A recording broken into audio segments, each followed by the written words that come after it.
Welcome to the Parking Lot Podcast, Episode 5, Avengers Infinity War and the 10-Year Path.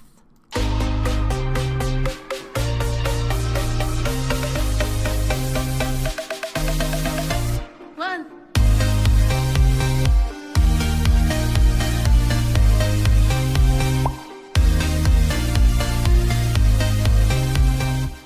Welcome to the Parking Lot Podcast.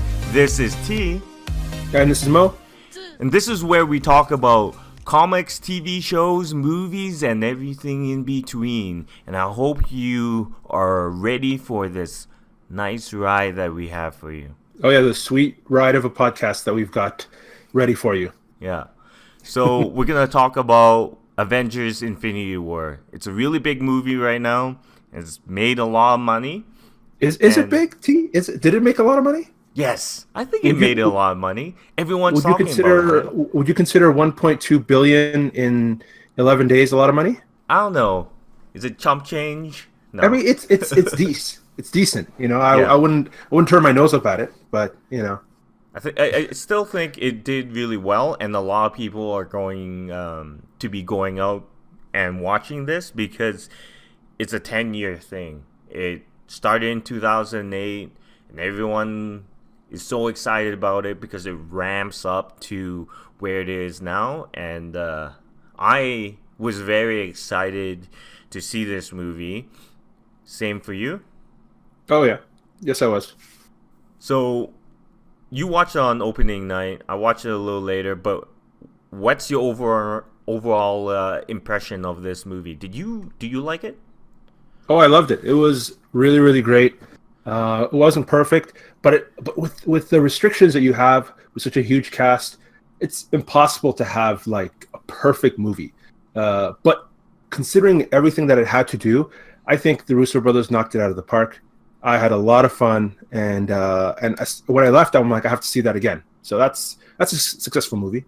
Yeah, I felt that same thing too. When watching this movie, I have to watch it again because there was so much. There was so many characters in the movie, and I couldn't capture all of it. So I feel that this is a movie that you should watch the second time, just so you can get some of the missing things that you missed the first time. But I overly loved it and get to see Thanos as the starring role, and his character was very intricate, and I really liked him as a character. I think he stole this movie. Oh, absolutely. And I heard a long time ago the rumor that Infinity War was going to be Thanos was going to be the main character of Infinity War, and it got me really excited. But I'll be honest, in the back of my mind, I always thought they're never going to do that. Marvel focuses only on the heroes. The villains are secondary. He was like a little one-dimensional tease at the end of every third movie, and I didn't expect much from it at all. But they did do it. They made him the main character, and he stole the show.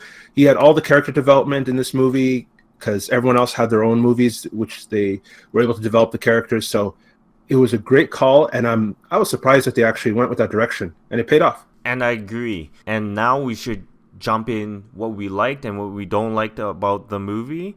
And warning, the rest of this podcast is going to be spoiler free. So you haven't watched that movie.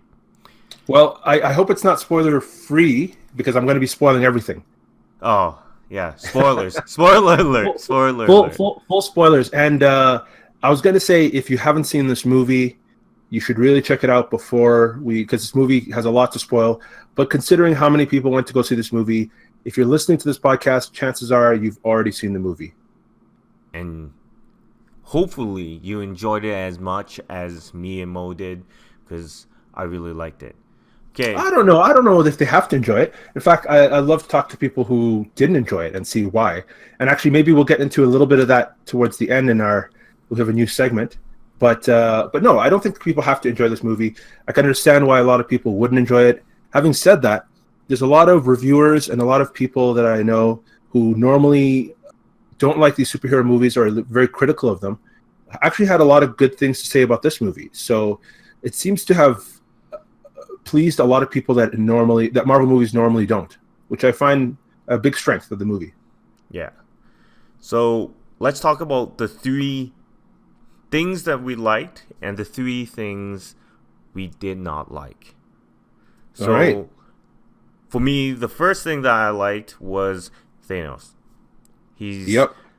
a badass character. He's took a long time to finally get to this point of seeing Thanos in action, and I have to say, from the beginning when we first see Thanos with Thor to the end, I was captivated. He was a really good character, just maybe because of that very chiseled chin of his. I was just captivated with his character. It was Chiseled. I guess so. Like a craggly rock side chin. yeah. But no, you're right. Josh Brolin did an awesome job voice acting, and a good call by the studio not to have some sort of too much voice filters or artificial deepening, adding a lot of bass to his voice. Because I think a lot of people may be tempted to do that, but with a character with so much dialogue and so much nuanced dialogue, talking about his exposition and his backstory, I think it was a really good call to just let Josh Brolin do the acting and not the post-processing a lot of these movie monsters or villains have. So I really like that part. Yeah, I liked Josh Brolin acting in that too, and I'm very excited to see how he is as also another Marvel character, Cable, in Deadpool 2. So that's going to be interesting to see those two characters, and I'm a really fan of like Josh Brolin, so I want to see how he is as Cable also. Good, and Cable's such a different character, so I think it'll work out really well. He's doing a good job right now. So the second thing that I liked about it was how it was so big, and they were able to incorporate most of the characters in it and Yeah. also make it funny. Yeah, actually, I'm glad that they didn't go too hard in the funny. I mean, they had jokes, but I don't think any of the jokes really undercut what was going on in the scene, which has been a problem for me in past movies, Ragnarok. but yeah, no, it was they did a great job. The scope was huge, and that's when you have 18 movies to do all the character development, to do all the setup, to have all of the jokes in place so you can have callbacks. When you do your 19th, you can kind of cut all of their character development out and just go straight for plot and action. Yeah, and That's the benefit of having a cinematic universe, you know? yeah, and it was perfect because you didn't need to know about any of the backstory of all the other characters. You just kind of needed to know Thanos and why he's doing all these things that he is, or like why he's going out and getting all these stones, right? Yeah. So, Well, I mean, I it was think you needed perfect. to know their backstories, but the thing is, you already knew them, right? Yeah, I think you didn't need to delve into it anymore. So basically, Thanos got all of that screen time to do that kind of stuff, and that's why it doesn't feel unearned. When you watch another movie, like any type of movie where they're trying to have too many characters in it, like a lot of the X-Men movies. What's the Days of Future Past? yeah, Days of Future, and especially Apocalypse. That everything felt completely unearned. You're trying to set up too many characters all at once, and everything's like, I don't know any of these characters. I don't buy any of the stuff they're doing. With the Marvel Cinematic Universe, you know these characters. You've had 18 movies with them, so you know them very well. So when they jump into the action and start reacting to things that are going on, everything feels earned and believable. Well, almost everything. I'll get to that in my things I didn't like. But anyway, yeah. what's the next thing you liked? The third thing that I liked was the communication between the characters. For example, they were able to create more love for some of those characters, right? So you kind of like Thor. Like Thor in Ragnarok, he was kind of a joke. You see him, and it was kind of like a funny movie and it had a little bit of seriousness, but I really liked Thor in this movie. And you get to see all the characters that you haven't seen in a really long time, and you get to see how they interact with each other, and I really like that about like this movie, how they were able to write like good scripts for and interactions in between the characters. And some characters that you've seen, they get elevated, and some characters that you remember kind of get brought back down a little bit. Yeah. Yeah. No, I love the character interactions. In fact, your list of things you liked is pretty much the same as mine. I think I use different words, but Yeah. pretty much we're talking about all the same stuff. The character interactions, like who didn't want to see Peter Parker talking with Peter Quill about pop culture? You have the older guy who's stuck in the 80s, and the younger guy who thinks everything in the 80s is super old. You know, Yeah. Who didn't want to see Rocket Raccoon? Like a small moment, Rocket Raccoon with the Winter Soldier. And I saw some people kind of making fun of that. They're like, "Oh, let's just call back to the fact that Rocket Raccoon likes to collect body parts." I love that. That's hilarious. When the Winter Soldier picks him up and they start shooting because they both guys that like big guns. Yeah. These are the interactions. Like it's paid off. It's not cheap. It's not hollow. Yeah. All of it felt really, really good, and all of it. I love all the interactions. That's one of my absolute favorite parts of the movie. Yeah, and the best thing is all the gags that they had and everything that happened before in the 10 years and all those films. They do a little bit of the flashback in the actual movie, and they talk about it, and things that certain characters did, they bring it into this movie, which I felt was interesting. For example, when Rocket Raccoon stole the eye from, what was it, Guardians of the Galaxy 2, you then see him give that eye to Thor, and you kind of forget about it. Like, you kind of forget that he actually collects body parts and stole that eye. And then when it's recalled, it's like, oh yeah, that's hilarious. That is so Rocket. Yeah.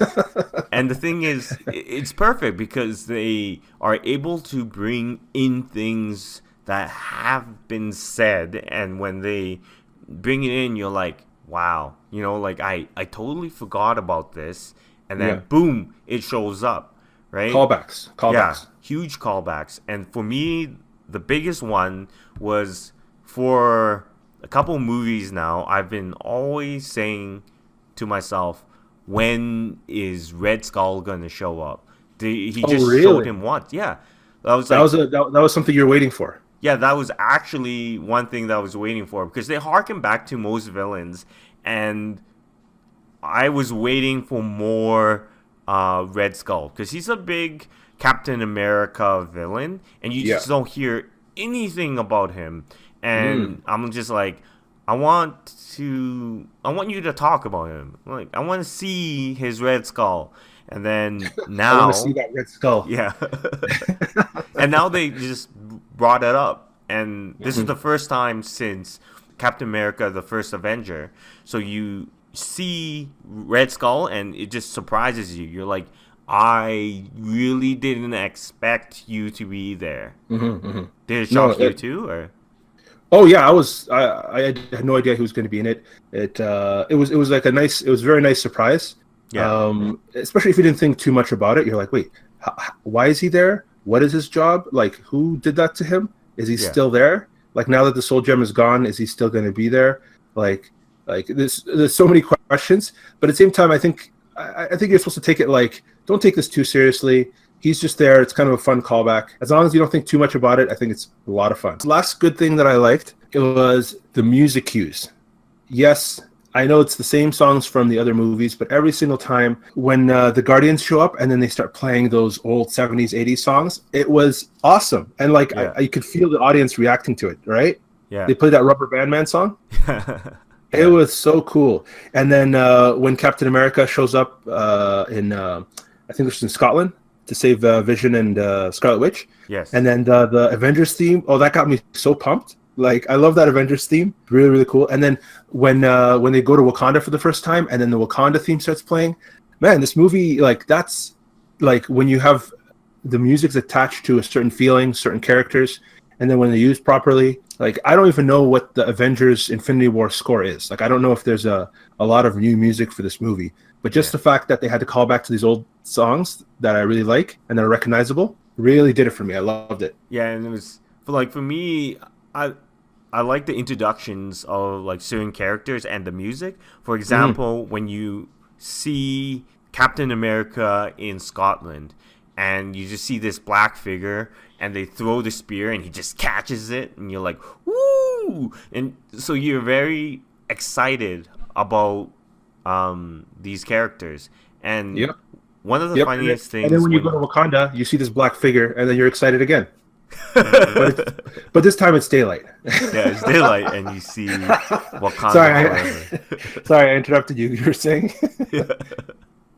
I think another part that I really liked is when each time they go to a different area, they always say like, "Oh, New York, Brooklyn," Oh, and then oh, the title screen. You yeah, the like the title title? screens, and then you see the Gardens of the Galaxy. And it's like space. Well, like it's space. So Yeah. it's just when they say space, I kind of laughed and I thought it was funny there. Yeah. No, I loved it. I loved it. Now, T, we've been talking a lot about things that we liked.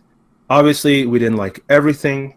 So let's not spend too much time on this, but I want to talk about things that we didn't like. We didn't like. Do you want me to go first? Yeah, go ahead. The worst part of this movie for me was the same thing that was the worst part in Guardians 1 and 2, and that's Gamora. So, what did you think of Gamora? I have an opposite feeling with Gamora than you because I liked Gamora in 1 and 2.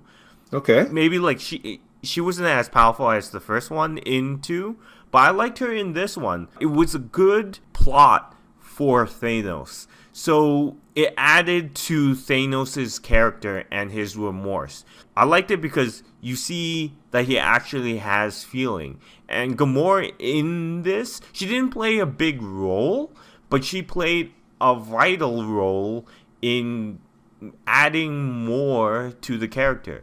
Yes, she did some really stupid things, and I actually liked her character in this movie. And like that's my opinion of Gamora. Like why didn't you like it? So I have a hard time ever taking that character seriously. I can't really believe the character, which is a weird thing to say in like these crazy fantasy movies.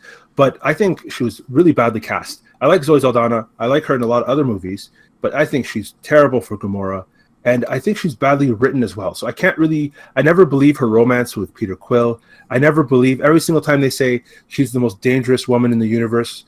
I want to laugh. Like that's her persona in the comics, and they're trying to bring that over to the movies, but that is completely unbelievable. She does not seem dangerous or a threat or like interesting or likable. She's like the wet blanket of the group. She's always like, guys, let's not steal things, like even in this movie, she's like, that's not the point, so she's like the babysitter. She's like the mom character, the wet blanket. I can't stand her.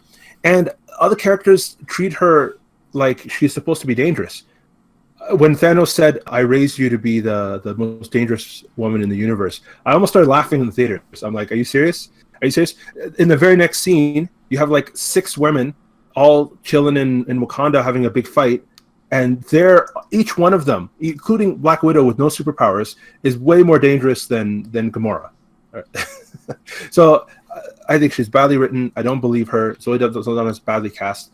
And that goes into actually the second thing that I didn't like about this movie is that the theme of sacrificing your loved ones for the greater good, like doing what's necessary for the greater good. I think that theme was a little shoehorned. It was a little forced, Yeah.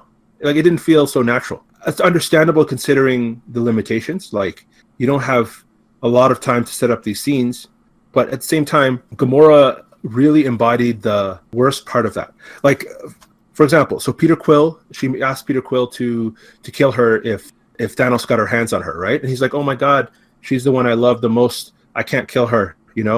Vision tells Scarlet Witch, "Kill me for the greater good." She's like, "No, I love you the most." What's it called? Gamora's asked to kill her sister, and it's just like, or at least to let her sister suffer, and she's not willing to do that because she's like, "No, I love you so much." All these characters are are put in these situations and they feel a little contrived. They feel a little forced. Like T, why if Gamora is so worried about Thanos getting his hands on the Soul Gem, why does she not kill herself when Quill doesn't? Like, she gets all these different opportunities. She waits till she's right on the edge, right before he's supposed to get the Soul Stone, right before he's going to sacrifice her. Then she tries to kill herself. She had Yeah. all these opportunities before then, right? Yeah, I think she also wanted to see how things go out. Because, like, yeah, Thanos is going to come after her. And in a way, if she killed her right in the beginning, maybe she had an ability to do something later on, right? Like, so I think that's why she didn't kill herself early. But she went to find Thanos too. When they got to the collector, they Yeah. could have left, but they stayed. Like they could have They could have escaped. left. They could have left the collector. What do you mean? Like when they were going to the collector to get the next stone. I think, The reality yeah. stone. Yeah. So I feel at that time they could have left. What left? How? Like, Like left and let Thanos get the stone? yeah. Oh, But actually, no, because I think he that's their knew. mission, right? Yeah. To stop him from getting the stone. Yeah. No, I think it was just like we need to set up all of these situations where characters need to make a decision between sacrificing the one that they love and the greater good. Going to Vision, yes, I totally believe that Captain America would be like, we don't trade lives. That's been his MO the whole time, right? I really like that. But to have him go to Wakanda and have this whole country start a war to protect the life of this robot that, like, they don't even know if he can survive outside of the stone, right? Yeah. So that seemed like a bit of a stretch. So now you have all of these people dying. He's saying we don't trade lives, yet he's putting more people in danger. Yeah. That felt a little forced. And then I think maybe the only one that felt the least forced was with Wanda not wanting to sacrifice Vision. Like, obviously I buy that, and her waiting till the last minute. Like, everyone tried to do the right thing, but at the last minute, or the so-called right thing, Yeah. it's just it was not handled in the best way. But I do not blame the filmmakers here one bit. This was a very challenging movie to put together, and the fact that they made any kind of sense is a testament to how good they are. Yeah. One big thing that I didn't like is the fact that all the characters' plot, like their strategy to fight Thanos, had so many flaws, right? So that huge scene when Scarlet Witch is destroying the stone, Yeah. the whole plan, the whole, like, 30, 40 minutes of movie is Yeah. based on destroying that stone. We're gonna destroy it, right? The Mind Stone, yeah. So they spend all this build up destroying it and dying, and everyone's getting beat up by Thanos when he shows up, and then bam, it blows up, and then Thanos is like, nah, nah, nah, nah, time stone, haha, So, like, for me, it was, yeah, they didn't know, so it's a good plan in that way. But it's just like, it kind of is like a slap in the face. So you build all this up, and then, haha, it didn't really matter. So it was all, like you think it was yeah. like a cheat, like a writing cheat?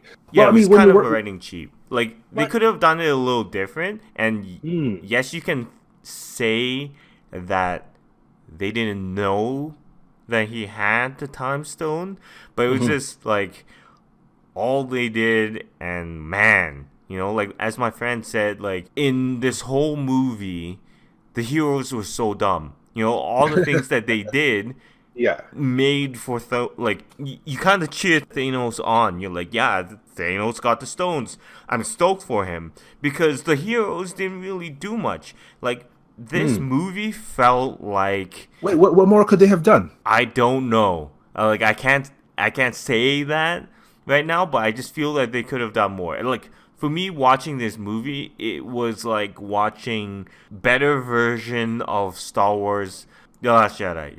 So for me, that's how I felt watching. There are this quite a movie. few Yeah. comparisons to Last Jedi that people are making online. Yeah. But as regards to the heroes not doing their job, I mean, the whole thing is supposed to be their weakness is that they care about each other, right? Like Yeah, their flaw is that they don't trade lives, right? yeah, So that's supposed to be their flaw. But I think when Thanos is so overpowered, I feel the opposite way. I feel like they had to make Thanos forget he had the ability to use the stones 90% of the time. You know, like if he gets one stone, he should be able to wreck all of them, no problem, right? yeah, So at the end, when he's letting the Avengers punch him, and then he kind of knocks them over without killing them. He lets Doctor Strange and Tony Stark and Spider-Man try to take the gauntlet off of him, and they almost get it off.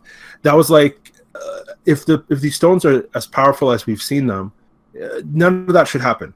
yeah, None of that should really happen. But if that didn't happen, we wouldn't have a movie, right? And yeah. actually, that probably is a good segue into the Thanos in the comics versus the film discussion. Should we jump on that, or did you have something else? Yeah, let's jump in that. And while we're talking on that, how useless was the Black Order? Like, Black Order Oh, was cool to see. They were yeah, cool to see as characters in there, but they were utterly useless. They did, like, really? yeah, all the stones that Thanos gets is Yeah. not because of the Black Order. Mm. It is because of Thanos. Thanos did it himself. But do Yeah, you want you want a scene where they take like they beat up Doctor Strange, take his stone, and then go to Thanos? Like that would be boring. Then we wouldn't get to see Doctor Strange meet up with Thanos. You know, yeah, they're supposed to, I don't know if they were useless. They were pretty good fighters, right? yeah. They were pretty good fighters, but it's just like watching it, and I'm like, they all died. You know, like they all But died, and they all failed in their mission. but So I do like that they're part of Thanos's like getting more and more invincible. Like so he starts out with a big ship and all this armor. He hmm gets a stone. He gets a second. He's about to get the second stone, and then he takes off the armor, yeah, and then he still has his minions. Then he sends off his minions, and then after that he starts going after the stones himself, and then his minions are pretty much all die, and then he's left. He's the only one left. He's all by himself, and he's like, now I have all the stones. So it's kind of like he's getting less and less of his old protection. He doesn't yeah, have his Black Order. He doesn't have his ship. He doesn't have his armor. But he doesn't need any of that stuff anymore. Now he's just a singular threat. So I think it did a good job of building him up that way. yeah. And I feel like, well, the similarity is Thanos did most of it in Infinity War, in the Infinity Mhm. Gauntlet. He went and he got those stones mostly himself. The Black Order was in there, but it didn't play as a major role Oh, as in the Thanos. comic? Yeah. Oh no, so the Black Order is not in the Infinity Gauntlet story at all, or the Infinity War Gauntlet. This Infinity War story. So okay, so jumping into this, so in the comics you have a couple of storylines that they pull from. So the first one is, I guess it's a prequel to the Infinity Gauntlet. It's called Thanos Quest, and that's when Thanos goes around collects all of the Infinity Stones, and they're actually not with the Earth heroes or the Guardians or anything like that. They're all amongst these people called the Elders of the Universe, right? Including the Grandmaster, which is Jeff Goldblum, and what's the other guy? Del Toro, The Collector. Collector, Benicio Del Toro, right? The Yeah. Collector. So these two guys are part of a race of species called like the Elders, and they all had the stones, and Thanos went around and tricked all of them. So it's kind of interesting that the Collector still has one of these stones, you know. And I think even in the comic he had the Reality Stone, so he had the exact same stone, and Thanos tricks him into getting it. He tricks all the others. So by the time Infinity Gauntlet starts, which is the main story that they're pulling from, Thanos has all the gems already, all the stones. He's already unstoppable. And so, have you read the comics? I read a little bit, but I haven't read like the full story of the Hmm. Infinity Gauntlet. I know a little bit of it, and I know kind of like what happens in Infinity War, Yeah, and how they like put him away. So I know a little of a those little bit about it. aspects. So Hmm? let me ask you. So in the movie, what would you say is Thanos' driving goal? Like what drives him? Like what is his goal? What's his plan?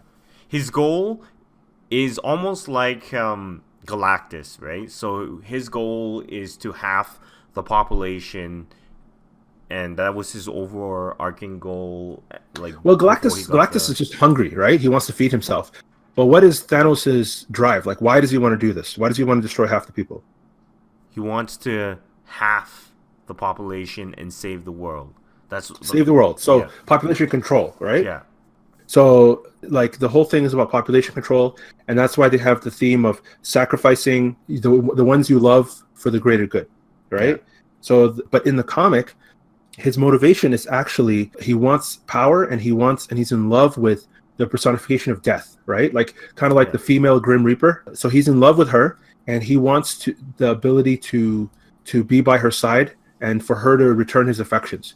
And he thinks he can do this by getting powerful enough because she's death, she's super powerful to get by getting all the Infinity Stones and then killing half the life on the universe as like a gift to her because she's death. And then, so as the story goes on, he starts to realize that like he'll never actually get her affection. Like he does all the stuff and he'll never actually get her affection.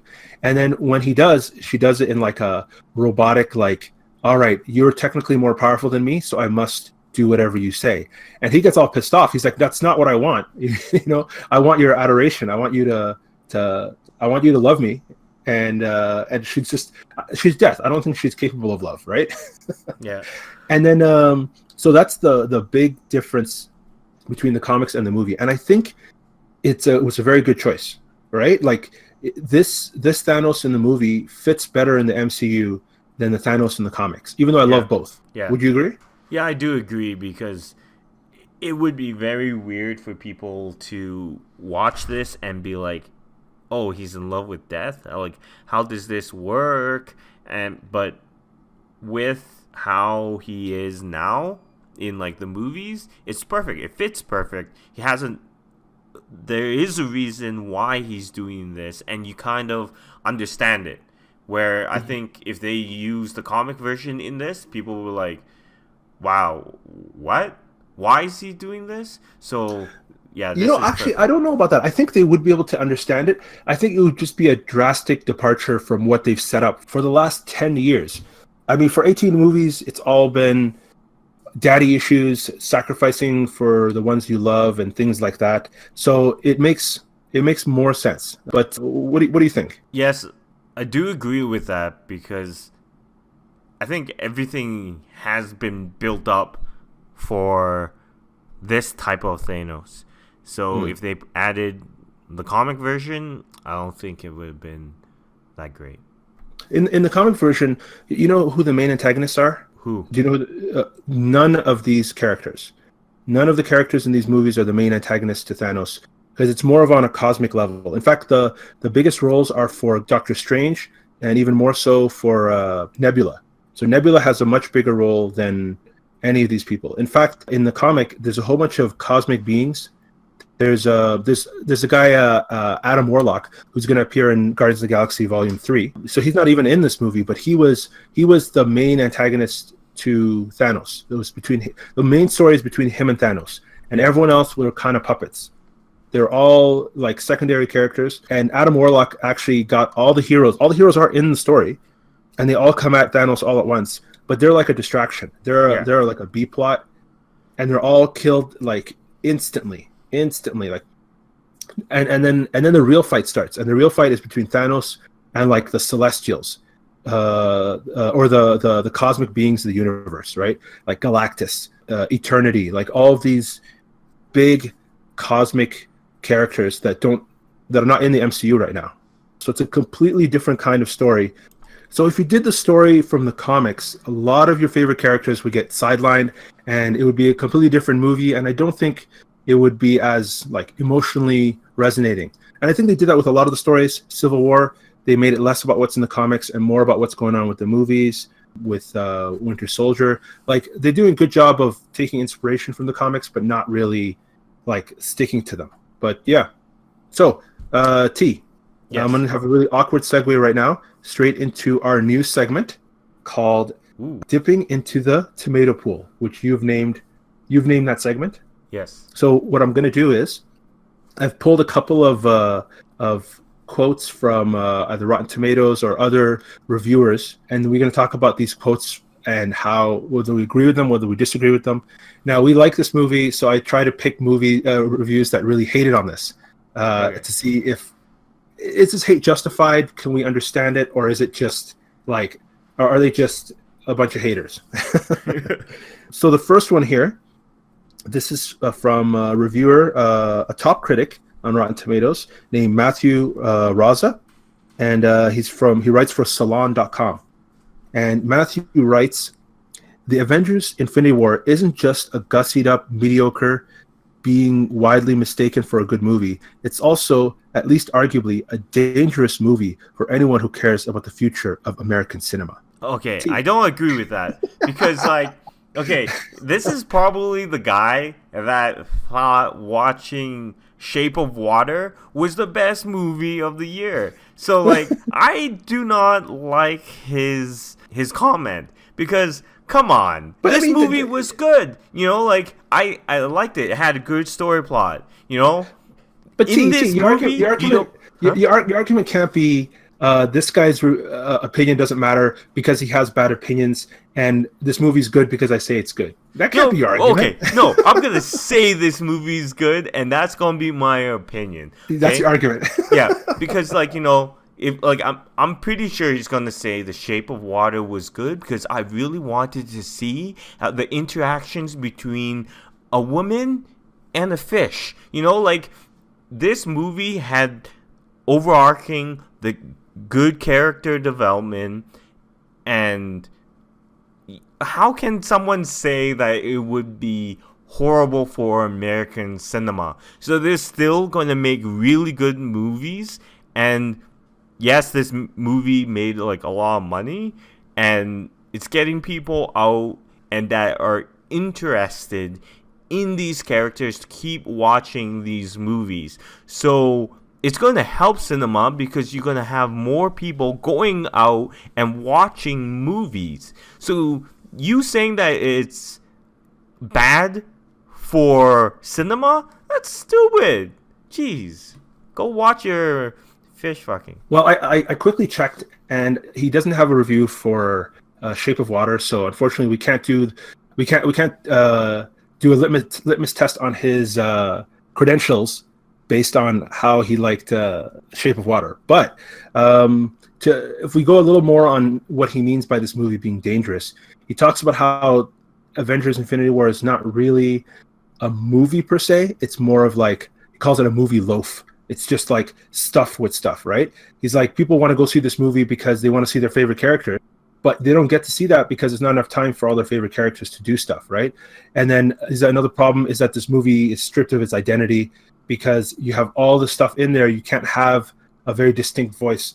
And to that, I say, like, why did you go to see this movie? Like a lot of times when people talk about superhero movies or these type of movies, they forget that like there are reasons why certain movies exist, right? T Yeah. like if I went to a detective film, a mystery film, and then I said, "Oh my God, why do they always just putting mysteries in detective films?" Well, that's kind of what the movie is supposed to be about, you know? Like, Yeah. or if I went to a horror film and they're like, "Oh, all these horror films are so hacky; they keep trying to scare me." Well, that's the point of the movie, right?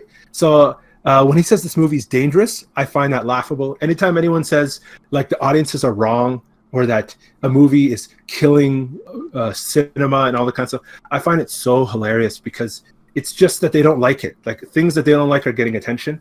And we came to Infinity War for a lot of characters, for a lot of interactions, and for a lot of action. Like he's complaining that that's what we got. Next one, really quick. This one's gonna be short. I just find it funny because Steven Silver from Splice Today, his short version of the review is too many characters, too much plot, too much everything. To which I say, no. It had the right amount of characters, the right amount of plot, and the right amount of everything. Yeah. Like Like that's what, if you take a look at this movie to all the other times they've tried a movie with a lot of characters and a lot of villains. Every single time they did a movie with a lot of villains, like any of the Spider-Man films, when they had like Or X-Men 2 to movies. 3 villains, they Yeah. always failed. Yeah. So for this one, they had one villain, multiple heroes, and they were still able to balance it. So Yeah. it was a perfect balance. You can't say it was Yeah. it's too many heroes, but it was perfect how they Yeah. were able to incorporate it and make it work. It's like going to a disaster movie and saying, "Well, too many buildings fell down." Well, I mean, that's what a disaster movie is. Yeah. Next one. So we have Little Loofborough, Lily Loofborough from The Week. And this person says, "This is why I find the movie's belief that it's doing something experimental and unprecedented more than uncomfortable. Infinity War gambles dangerously with the way people process real deaths, never mind fictional ones."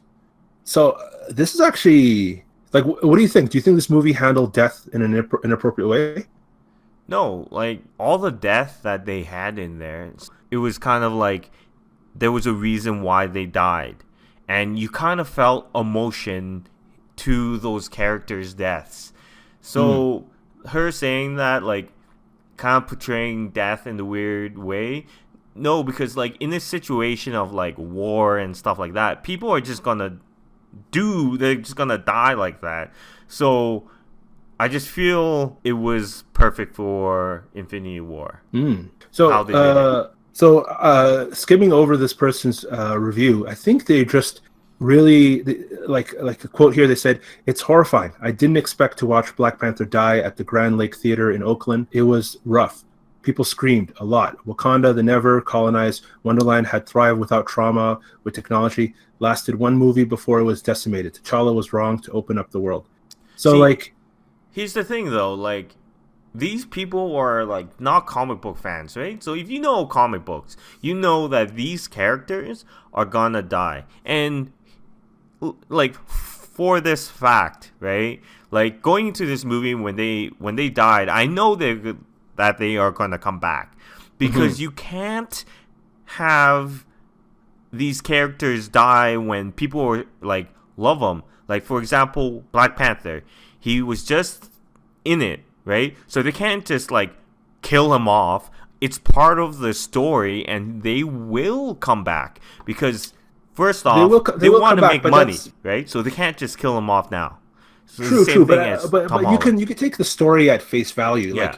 Like if a movie, if you need to read the comics to get an understanding for this movie, your audience is going to be so tiny because nobody reads comics, right? Like Yeah. very small number of people read comics. So like a movie has to be for everybody. Like I'm not going to go into Valerian and the City of a Thousand Planets and then say walk out and say, you know what, I didn't really get this or that. And they say, well, if you read the comics, I'd be like, well, I didn't read the comics. Does that mean I can't see the movie until I read the comics? Like, No, but like for this, it's part of the story. Like them dying is part of the story, and it will change, right? For example, like in Justice League, when you see the death of Superman and Superman coming back, yeah, Superman's not gonna die for long. It's just there for the story. So, but like, I but feel this that's is a what bit they more mean to specific. say. Like when so what this reviewer is saying is that like that this movie is kind of trivializing or justifying or kind of just fictionalizing mass genocide, right? Yeah, And she says that Thanos is kind of like America. Like this quote right here: "America has been Thanos. It got over the slaughter without much difficulty. America has claimed that killing thousands of people, irrespective of their age, occupation, status, or personal storyline, was for the greater good." So I think this person's trying to say that like it's a little bit distasteful, which I don't agree with. I think this person's going way too far. Like just because horrible things happen in real life doesn't mean you can never mention those things, right? Like murder happens in real life doesn't mean you can never murder someone in a movie, right? yeah. And I don't think this movie is justifying the Holocaust, indigenous genocide, or anything like that, or slavery or anything. Like it's not that's not what this movie's doing, but it's kind of funny that like this person really found this movie so horrifying. Maybe that's a testament to how visceral the death scenes were, because they Yeah. were, right? Like Yeah. like slowly all of them turning to ash. That was crazy. Yeah. Okay, moving on to the next Moving one. on. Yeah. I think let's end it there, and then we'll go to our last segment. And then I have to say, that segment is good. It just I like it. makes me very angry sometimes. What? Well, I mean, it's a movie. It's just people's yeah. opinions. I like it because I get to hear people who disagree with me's opinion. So I can't wait till we do a movie we don't like, and Yeah. then read all the good reviews and Oh, see. that's gonna be good. Okay, so before we wrap up, we're gonna talk about the future. So Mhm. what we think's My gonna future, happen. my personal future. Yeah, Well, I wanted to really work on my career, work on my family life. the Do a lot of movie's personal. future. Movie's future. Oh, okay. Yeah, we could do that too. Yeah, Okay. we don't have to talk about my life. So with Infinity War, it sets up, and you kind of get a little hint when Doctor Strange, he sees the future, and I think he sees that Iron Man's going to be an important part in the next movie, and I feel like that's what's going to happen. Iron Man's going to do something. He'll Like wield the Infinity Gauntlet, probably wield Infinity Gauntlet, fix die, everything. or and He's then gonna die everyone's gonna fixing be brought everything. back. Yeah, Yeah, that sounds like that's probably written in Robert Downey Jr.'s contract. yeah. I feel Um, like this is like the next movie is going to be his last appearance, so I think it will be perfect if he dies, bringing people back. so he sacrifices himself. Yeah, I would not be surprised at all. I think Iron Man's going to take over the Adam Warlock. So Adam Warlock was the main antagonist to Thanos in the comics, right? Yeah, So I think he's going to take over that role. I mean, he's really the only one that Thanos recognizes and gives him respect. He calls all the other people my child or children, but when it comes to talk to Tony Stark, he says Mr. Stark, or just Stark. yeah, And then even Tony's like, "Oh, you know me?" He's like, "You're also blessed with brilliance or with purpose or something like that, yeah. right?" So yeah, they're definitely setting him up to be a really big deal in the next movie. Okay, and I think So that's something you want to happen, right? yeah. What is something you don't want to happen? I don't want them not to bring back Gamora. I want Gamora to come back Oh, because Gamora is my oh, favorite character. oh. Yeah, Okay. yeah. Gamora's your favorite character. Now you're just being a troll. Well, what do you think? Like, a lot of people have been guessing that the characters that died before Infinity Gauntlet are all dead for good. So like Gamora, what's his name? Heimdall, Loki, all these guys are dead for good, and that everyone who died because of the snapping of the fingers, they're all going to come back. What do you think of that? Yes, I do feel that they might be dead for good, but Mm-hmm. I don't know, like, who are they gonna bring in for Guardians of the Galaxy, right? Like, who are they What do you gonna mean? bring in? Who are you going to Like, replace Gamora with? yeah, who are they gonna replace her with? Like, I think they could replace her with a Valkyrie, but I don't know who they would replace it with. That's actually kind of awesome. I never thought of them replace or adding Valkyrie to the Guardians. That would be great. I think Valkyrie would be I think she's a better Gamora than Gamora. She's way more of the most dangerous woman in the galaxy. That would be awesome. I never thought of that. That's actually really smart. But my question is, what about the rest of Thor's people? Right? He still has half his people left, and presumably Valkyrie's with them. So is she going to leave her people again, like so soon after she came back? Yeah, that would be an interesting way, or just interesting how they're gonna do it. Yeah, I mean, I think they should. Like, if Yeah, anyone should join the Guardians, and they definitely need more women on that team, Valkyrie would be awesome option. I would really like that. So that would be definitely a good thing. Do you think in the second movie Nebula is going to get a bigger role? yes, I think they're saving Nebula for like a bigger role later, because they show a little bit like here and there, and Yeah. she's gonna have her revenge, and I just feel they're kind of saving her for the last. The big people that are going to be like the big roles. So Mhm. far, the three are still alive. The big three. The big three Avengers. So Captain America, Thor, and Iron Man. And I feel they're going to play a big role. Iron Man's going to be the biggest, and Nebula is going to be in there too. But then you're going to also see Adam Warlock and also Captain America in there playing a role. I don't know what they're Adam going to Warlock. do. You think Adam Warlock's going to be in it? Yes. No, he's being introduced in Guardians 3, which is after Avengers 4. Oh, I thought they were going to bring, like, because my thought process that they might bring it in, like, during Captain America, at the end of Captain America. At the end of which Captain America? No, Miss Marvel. That'd be interesting. I don't think so, because I think he's already the main villain of, or going to be introduced in Guardians 3. Yeah. So I think they made it pretty clear he's not going to be in Infinity. He's going to be first introduced in Guardians 3. So, okay. But Nebula in the comics, she's the one who actually ends up defeating Thanos. Yeah. So I feel that's what they're gonna do. I feel like no, because I think she's gonna have a bigger role. But I think you're right. Like Iron Man is going to be the one to defeat him. Like that. Like no way that Robert Downey Jr. is not going to have that contract. Yeah. Right. So Iron Man's definitely going to be the one to take down Thanos.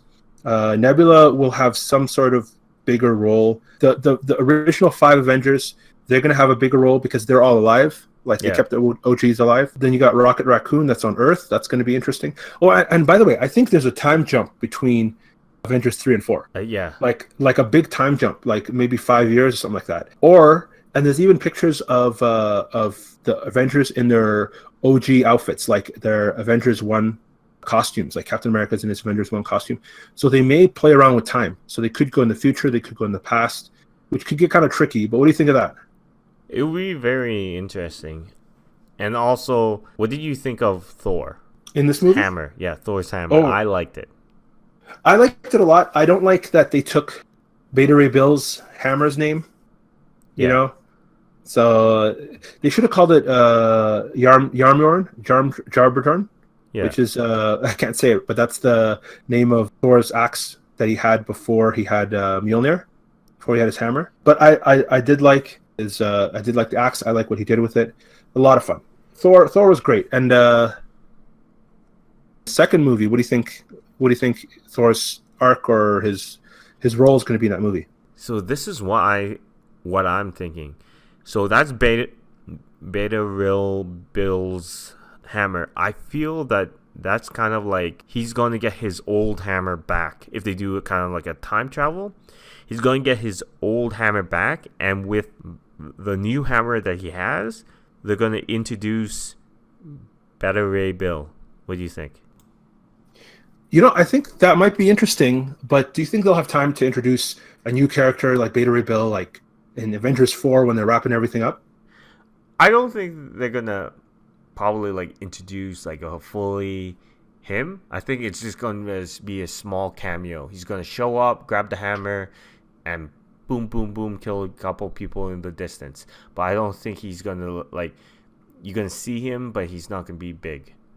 So that's going to ask a lot of questions, and more important questions. Do you think there's going to be a Thor 4? Are they going to do Ragnarok 2? They could. Because if they are, then that would make sense. If they're not, then I think they got to really wrap up Thor's storyline, Yeah.